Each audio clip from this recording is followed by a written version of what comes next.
परिचय। छात्रों, आज हम पादप वृद्धि एवं परिवर्धन का अध्ययन करेंगे। मुझे कौन बताएगा कि पादपों में वृद्धि क्या होती है?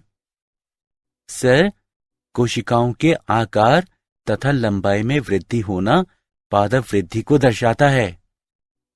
बहुत अच्छा सुरेश। सर, क्या हम पादपों की वृद्धि को माप सकते हैं? ये बहुत अच्छा प्रश्न है राहुल। पौधों की वृद्धि को भिन्न कारकों जैसे पोषक तत्वों की उपलब्धता, जल की उपलब्धता, ऑक्सीजन इत्यादि द्वारा मापा जा सकता है। मैं तुम्हें एक और बात बताना चाहता हूं कि ऑकिंसंस, जिब्बेरेलिन्स, साइटोकिनिन्स, एथिलीन तथा एब्सिसिक एसिड यानी अम्ल 5 पादप वृद्धि नियामक हैं। इस अध्याय में आप पादपों की वृद्धि एवं विकास का अध्ययन करेंगे।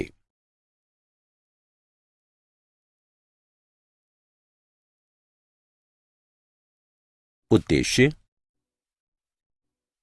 इस पाठ के अंत में आप निम्न करने में सक्षम हो जाएंगे।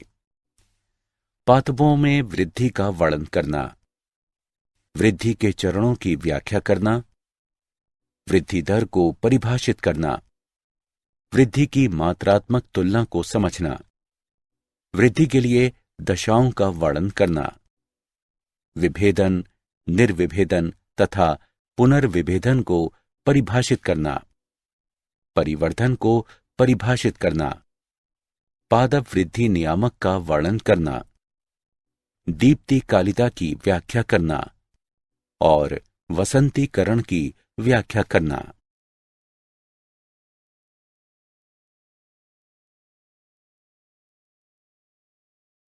वृद्धि। विभाजन तथा परिवर्धन द्वारा कोशिकाओं के आकार तथा संख्या में अपरिवर्तनीय यानी अनिवृत्त बढ़त को वृद्धि कहते हैं। पादपों में वृद्धि प्रायः अपरिमित होती है। पौधों में ससीमित वृद्धि करने की क्षमता होती है, जिसके कारण उनके शरीर में कुछ खास जगहों पर विभज्ययोतक यानी मेरिस्टेम ऊतकों की उपस्थिति होती है। विभज्ययोतकों यानी मेरिस्टेम की कोशिकाएं स्वयं विभक्त होने में सक्षम होती हैं। विभज्ययोतक की क्रियात्मकता से जब नवीन कोशिकाएं पौधे के शरीर में जुड़ती हैं, तो उसे वृद्धि का खुला स्वरूप कहा जाता है। मूल शिखाग्र विभज्ययोतक तथा प्रारोह शिखाग्र विभज्ययोतक पौधे के दीर्घीकरण के लिए उत्तरदायी होते हैं। द्विबीजपत्री पौधों में पार्श्व विभज्ययोतक, संवहनी कैम्बियम तथा कॉर्क कैम्बियम पौधों की द्वितीयक वृद्धि के लिए उत्तरदायी होते हैं।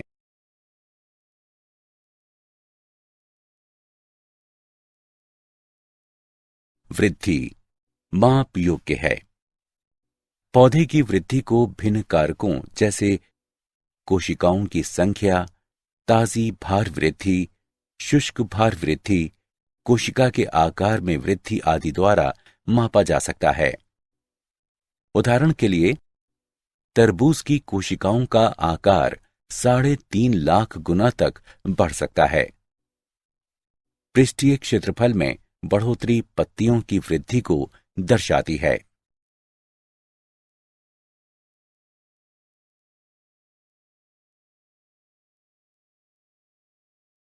वृद्धि के चरण।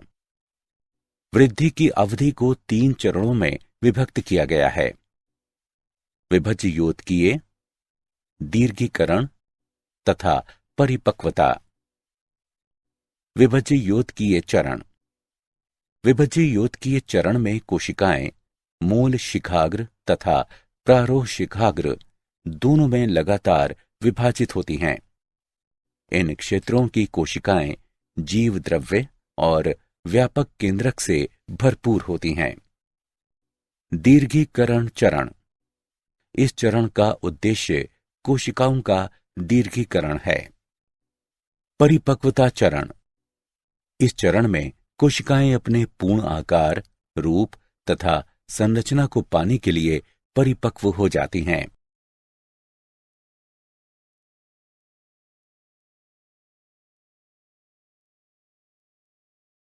वृद्धि की दर। समय की प्रति इकाई के दौरान बढ़ी हुई वृद्धि को वृद्धि दर कहा जाता है। पौधे दो प्रकार की वृद्धि दर्शाते हैं, अंकगणितीय वृद्धि तथा ज्यामितीय वृद्धि। अंकगणितीय वृद्धि। केवल एक संतति कोशिका लगातार विभाजित होती रहती है, जबकि दूसरी परिपक्व होती रहती है। उदाहरण के लिए, निश्चित दर पर दीर्घीकृत होते मूल गणितीय रूप में LT बराबर L0 प्लस RT, जहां LT बराबर टाइम T के समय लंबाई, L0 बराबर टाइम 0 के समय लंबाई, R बराबर वृद्धि दर। अंग की लंबाई समय के विरुद्ध अभिलिखित की गई है, जिसके फलस्वरूप एक रेखीय वक्र पाया गया है।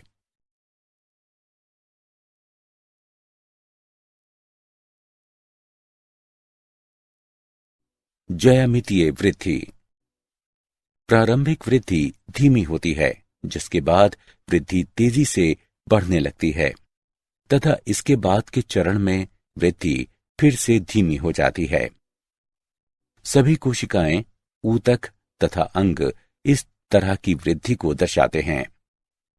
गणितीय रूप से W1 बराबर W0 ERT, W1 बराबर अंतिम आकार, W0 बराबर प्रारंभिक आकार, R बराबर वृद्धि दर, T बराबर समय में वृद्धि, E बराबर स्वाभाविक लघुगणित का आधार।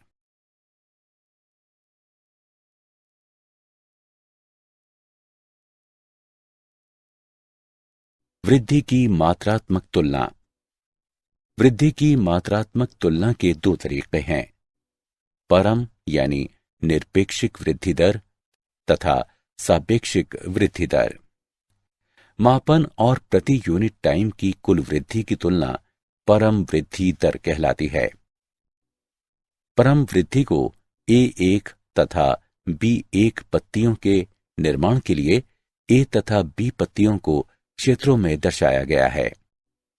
दी गई प्रणाली की प्रति यूनिट समय पर वृद्धि सापेक्षिक वृद्धि दर कहलाती है।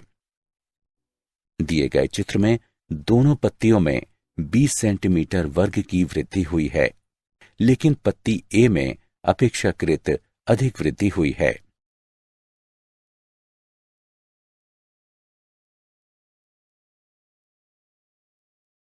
वृद्धि के लिए दशाएं। वृद्धि के लिए निम्न दशाएं आवश्यक हैं। पोषक तत्व। जीव द्रव्य के संश्लेषण के लिए पर्याप्त पोषक तत्वों की आपूर्ति आवश्यक है।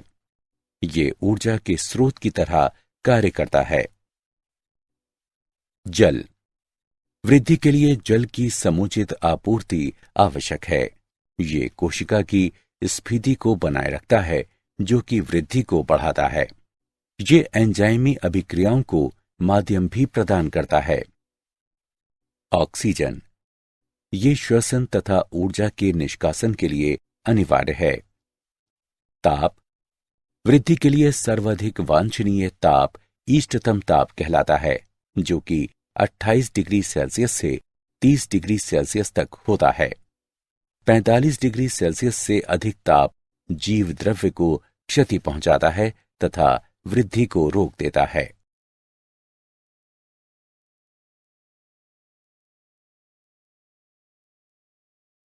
विभेदन, निर्विभेदन तथा पुनर्विभेदन। विभेदन। विभेदन वो प्रक्रिया है जिसमें विभज्ययोतक कोशिकाएं विशेष कार्य को करने के लिए संरचना तथा आकार में परिवर्तन कर लेती हैं। उदाहरण के लिए, अधित्वक यानी प्रोटोटर्म कोशिकाओं के DNA संश्लेषण के पश्चात कोशिका का विस्तरण होता है तथा इससे अपरिपक्व त्वचा यानी ट्राइकोम बनता है। इसके पश्चात केंद्रकीय अभिगमन होता है तथा शाखन पाया जाता है तथा फिर ये परिपक्वता अवस्था तक पहुंचता है। निर्विभेदन। निर्विभेदन वो प्रक्रिया है जिसके द्वारा पहले से विभेदित कोशिकाएं विभाजन की क्षमता को पुनः प्राप्त कर लेती हैं तथा विभज्य योतकीय बन जाती हैं। पुनर्विभेदन। पुनर्विभेदन वो प्रक्रिया है जिसमें निर्विभेदित कोशिकाओं को निर्माण विभज्य योतकीय कोशिकाओं से होता है। ये विभज्य योतकीय कोशिकाएं किसी विशिष्ट कार्य को करने के लिए संरचना तथा आकार में परिवर्तन कर लेती हैं।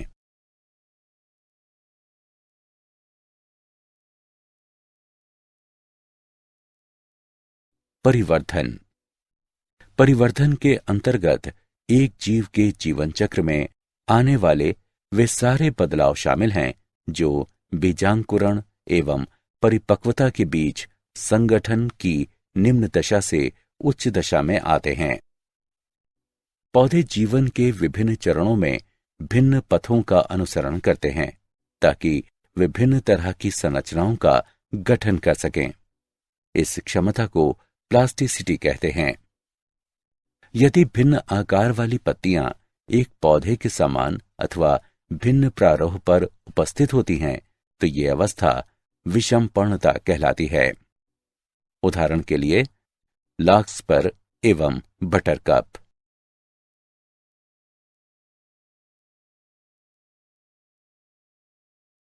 पादवृद्धि नियामक। विशिष्टताएं यानी गुण। सभी पौधों में कुछ ऐसे रासायनिक पदार्थों की कम मात्रा उपस्थित होती है जो कि वृद्धि तथा विभेदन को नियमित करते हैं। ये पदार्थ वृद्धि नियामक कहलाते हैं। एक वृद्धि नियामक को इस प्रकार से परिभाषित किया जा सकता है कि ये एक कार्बनिक पदार्थ है जो कि पौधे में प्राकृतिक रूप से निर्मित होता है तथा पौधे की वृद्धि तथा अन्य कार्यों को प्रभावित करता है। ये एक निश्चित स्थान पर कम मात्रा में निर्मित होकर अन्य स्थानों के कार्यों को नियमित करता है।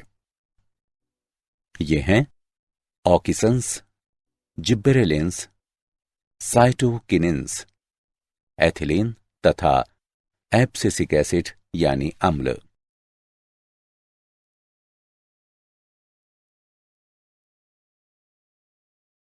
पादप वृद्धि नियामकों की खोज। पिछले 60 वर्षों में वृद्धि नियामक पौधों से बड़ी संख्या में पृथक किए गए हैं। चार्ल्स डार्विन ने जब देखा कि कनारी घास का प्रांकुरचोल यानी कोलियोपटाइल एक पार्श्वी प्रदीपन के प्रति अनुक्रिया करता है और प्रकाश के उद्गम की तरफ वृद्धि करता है, प्रयोगों की एक लंबी श्रृंखला के पश्चात ये निष्कर्ष निकाला गया कि प्रांकुरचोल की नोक संचारणीय प्रवाह की जगह है जो संपूर्ण प्रांकुरचोल के मुड़ने के कारण है। ऑक्सिन की खोज F.W. वेंट के द्वारा प्रांकुरचोल के सिरे से की गई है। बेगेन सीडलिंग धान के पौधे यानी नवोद्भिद की बीमारी है जो रोगजनक कवक जिबरेला फूजिकोराई के द्वारा होती है। ई कुरुसोवा ने रोग रहित धान की पौधे में रोग लक्षण को बताया जब उन्हें कवक के जीवाणुहीन निसियंदों के साथ उपचारित किया। सक्रिय तत्व की पहचान बाद में जिब्बेरेलिक अम्ल के रूप में हुई।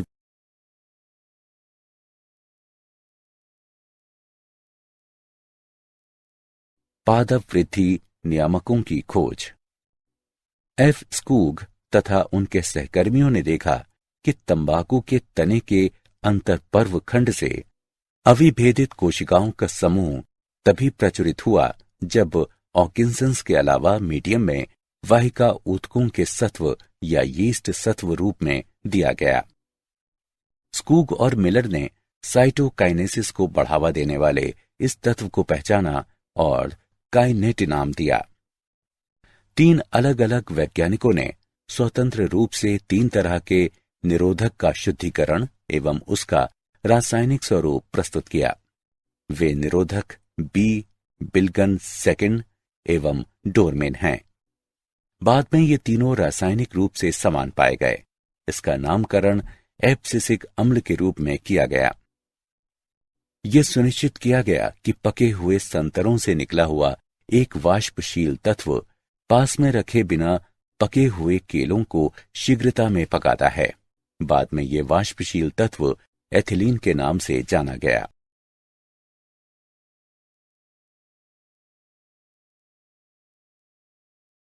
पादप वृद्धि नियामकों का कायकीय शरीर क्रियात्मक प्रभाव। ऑकिंसंस। इंडोल इसेटिक अम्ल मुख्य प्राकृतिक ऑकिंसंस है। इंडोल ब्यूटेरिक अम्ल भी पौधों से पृथक किया गया है। कृत्रिम ऑकिंसंस के उदाहरण हैं नेफ्थैलिन एसिटिक अम्ल तथा 2,4 डाइक्लोरोफिनॉक्सी एसिटिक अम्ल। ये सभी ऑकिंसंस कृषि क्षेत्र के लिए अत्यधिक उपयोगी हैं। ऑक्सीसंस का पौधों पर कायकीय शरीर क्रियात्मक प्रभाव। कक्षस्थ कलियों द्वारा अग्रस्थ कलिकाओं का अवरोधन शिखाग्र प्राधान्यता कहलाता है तथा ये ऑक्सीसंस के परिवहन के कारण होता है। ऑक्सीसंस कैम्बियम तथा प्राथमिक विभज्योतकों में कोशिका विभाजन को उद्दीपित करता है। कोशिका के दीर्घीकरण में ऑक्सीसंस एक महत्वपूर्ण भूमिका निभाता है। प्रारोह सिरे तथा मूल सिरे पर ऑक्सीसंस विभिन्न प्रकार से क्रिया करता है। ये निम्न सांद्रता पर मूलों के निर्माण को बढ़ाता है। ऑक्सीसंस विलगन परत का निर्माण करके पत्तियों को गिरने से बचाता है। ऑक्सीसंस बीज रहित फलों के निर्माण को प्रभावित करता है। ये अनिषेक फलन भी कहलाता है।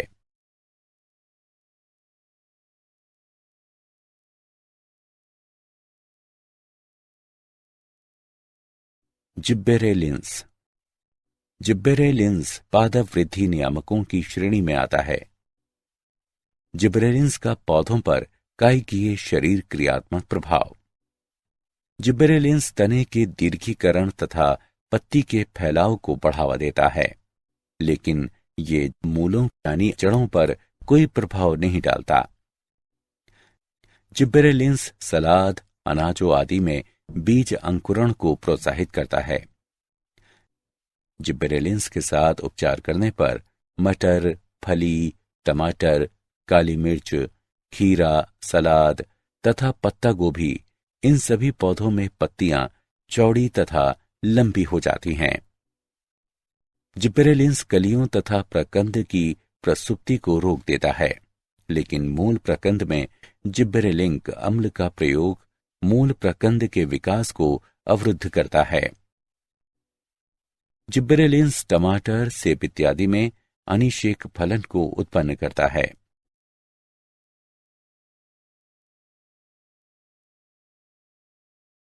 साइटोकिनेंस। साइटोकिनेंस का पौधों पर कायकीय शरीर क्रियात्मक प्रभाव।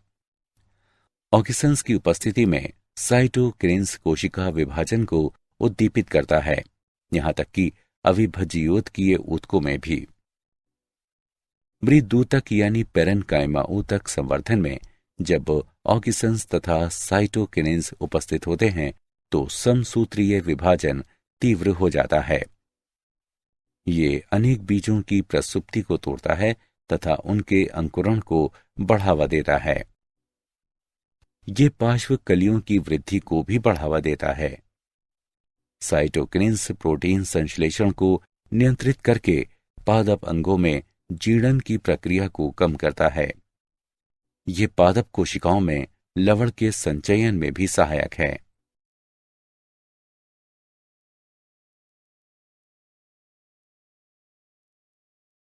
एथिलीन। एथिलीन का पौधों पर कायकीय शरीर क्रियात्मक प्रभाव। ये तनों तथा मूलों के दीर्घीकरण को संदमित करके उनकी वृद्धि को परिवर्तित कर देता है। ये पार्श्व कलियों की वृद्धि को संदमित करता है तथा शिखाग्र प्राधान्यता को उत्पन्न करता है। ये अपच्छेदन यानी विगलन परत के निर्माण द्वारा पत्तियों, फूलों तथा फलों के अपच्छेदन को बढ़ाता है। यह अधिकांश पौधों में पुष्पन को धीमा कर देता है, लेकिन अनानास, आम तथा अन्य कई पौधों में पुष्पन को बढ़ा देता है। यह खीरे के पौधे में मादा पुष्पों तथा फलों की संख्या को बढ़ाता है।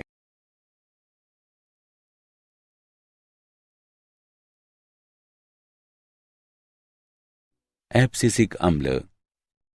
एब्सिसिक अम्ल का पौधों पर कायकीय शरीर क्रियात्मक प्रभाव। यह तनाव हार्मोन की भांति कार्य करता है तथा स्टोमेटा यानी रंध्र के बंद होने को उद्दीपित करता है। ये प्रारोह वृद्धि को रोकता है, लेकिन मूलों को अधिक प्रभावित नहीं करता है। यह संचयित प्रोटीन के संश्लेषण के लिए बीजों को प्रेरित करता है। ये विभिन्न प्रकार के तनावों के लिए पौधों की सहनशीलता को बढ़ाता है। ये जिबरेलिन्स के विरोधक के रूप में कार्य करता है।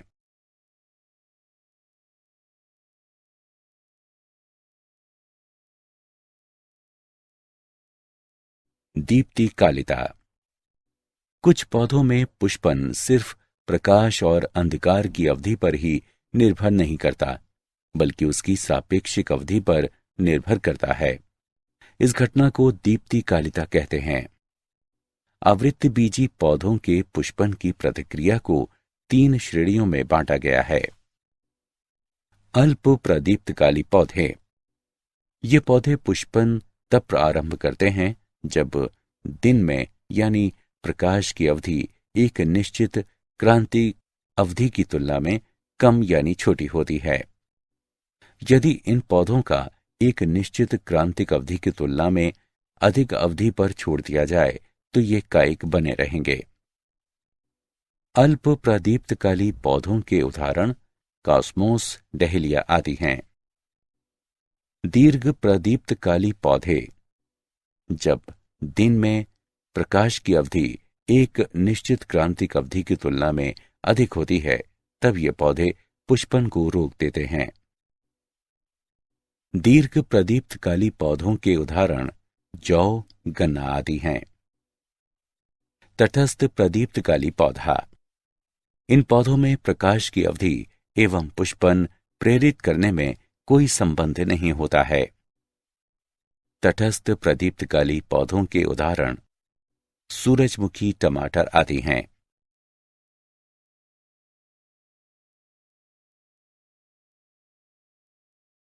वसंतीकरण। वसंतीकरण वह प्रक्रिया है जिसमें पौधों में पुष्पन को बढ़ाने के लिए उन्हें कम तापक्रम पर रखा जाता है। कई समशीतोष्ण पौधों में पुष्पन की प्रक्रिया को प्रारंभ करने या उसे बढ़ाने के लिए वसंतीकरण की आवश्यकता होती है। कई पौधों की स्पीशीज यानी जातियां जैसे अरेबिडोप्सिस, थेलियाना के इकोटाइप्स तथा शरद अनाजों जैसे कि गेहूं को शरद ऋतु में ही बोना चाहिए।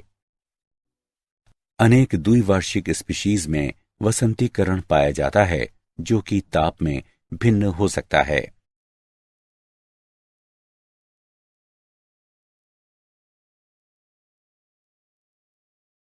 क्या आप जानते हैं पार्श्वमूल परिरंभ से विकसित होती है। एल्यूरोन कोशिकाओं में अल्फा एमाइलेज एंजाइम के लिए mRNA संश्लेषण को GA3 रोकता है।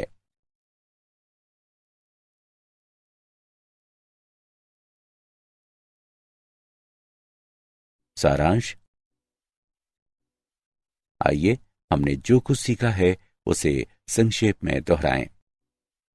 वृद्धि को एक अवयव या अंग या इसके किसी भाग या यहां तक कि एक कोशिका के आधार में अनिवर्त्य स्थायी बढ़त के रूप में परिभाषित किया जा सकता है।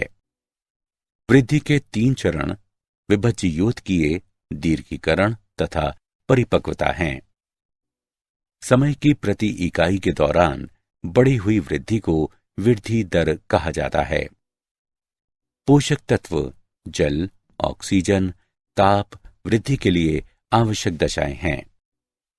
विभेदन वो प्रक्रिया है जिसमें विभज्ययोतक कोशिकाएं विशेष कार्य को करने के लिए संरचना तथा आकार में परिवर्तन कर लेती हैं।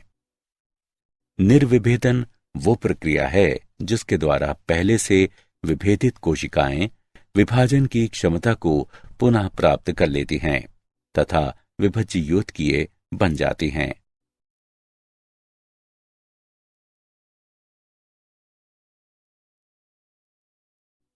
पुनर्विभेदन वो प्रक्रिया है जिसमें निर्विभेदित कोशिकाओं को निर्माण विभज्ययोतकीय कोशिकाओं से होता है। ये विभज्ययोतकीय कोशिकाएं किसी विशिष्ट कार्य को करने के लिए संरचना तथा आकार में परिवर्तन कर लेती हैं। ऑक्सीन्स, जिब्बेरेलिन्स, साइटोकिनिन्स, एथिलीन तथा एब्सिसिक अम्ल वृद्धि नियामक हैं। कुछ पौधों में पुष्पन सिर्फ प्रकाश और अंधकार की अवधि पर ही निर्भर नहीं करता, बल्कि उसकी सापेक्षित अवधि पर निर्भर करता है। इस घटना को दीप्तिकालिता कहते हैं। वसंतीकरण वह प्रक्रिया है जिसमें पौधों में पुष्पन को बढ़ाने के लिए उन्हें कम तापक्रम पर रखा जाता है।